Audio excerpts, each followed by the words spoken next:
Bonjour, je suis sûr que chacun d'entre nous a été confronté à la situation suivante. Vous vous êtes promis à vous-même que vous alliez faire quelque chose. Par exemple, lire un livre cette semaine, ou faire du sport tous les 2 jours, ou même finir ce devoir en avance. Mais très souvent, nous nous retrouvons devant le fait accompli. Nous n'avons pas fait ce que l'on s'était promis de faire. Ce qui est dérangeant est que cette promesse était faite à nous-mêmes. Vous ne faites pas confiance à quelqu'un qui ne tient pas ses promesses, n'est-ce pas ? Donc en ne tenant pas une promesse faite à vous-même, c'est vous que vous allez commencer à ne plus croire. Nous allons donc voir aujourd'hui comment faire ce que vous aviez dit que vous feriez. Laissez-moi vous parler de l'étude suivante. Celle-ci se compose de 3 groupes, tous identiques à la base. Dans le premier groupe, les chercheurs ont demandé aux participants d'aller à la salle de sport régulièrement pendant 2 semaines. Le deuxième groupe a eu la même demande, mais ont en plus regardé des vidéos de motivation, comme celles que l'on trouve un peu partout sur YouTube. Quant au troisième groupe, celui-ci a aussi reçu la demande de faire du sport régulièrement et a aussi regardé des vidéos de motivation. Mais, en plus, chaque participant de ce groupe a dû écrire précisément sur un carnet le jour, l'heure et la manière dont ils allaient aller à la salle de sport.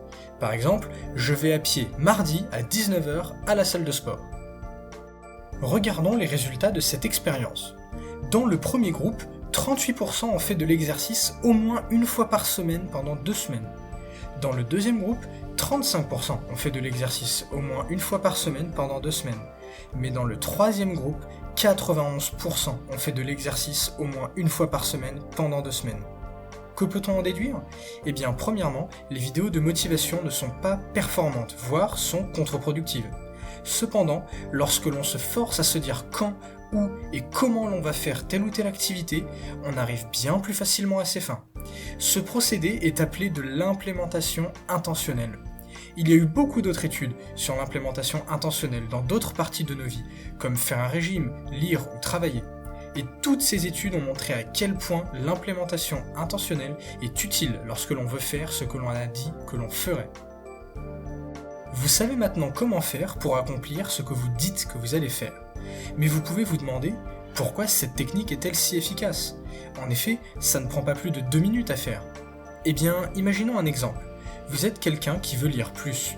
Vous allez en quelque sorte attendre que la motivation arrive et vous lancer dans une session de lecture. Mais l'erreur se situe là. La motivation est aléatoire. Il ne faut pas compter dessus lorsque l'on veut accomplir quelque chose, car assez souvent, le moment où l'on est rempli de motivation ne vient tout simplement jamais. La motivation n'entraîne donc que très rarement l'action, alors que l'action entraîne quasiment toujours la motivation. Il faut donc agir, et le meilleur moyen est de se faciliter le travail pour agir. C'est pourquoi, lorsque vous détaillez l'action que vous voulez faire en précisant le moyen, la date et l'horaire, vous faites déjà quasiment la moitié du travail. Le jour venu, vous n'aurez rien de prévu lors de votre séance de lecture. C'est comme se fixer un rendez-vous à soi-même. Et cela évite d'avoir à réfléchir le jour J à ce que vous allez faire et comment vous allez le faire. J'espère que cette vidéo t'a plu. Si c'est le cas, n'hésite pas à la liker, t'abonner et regarder les autres vidéos de ma chaîne. À vendredi prochain.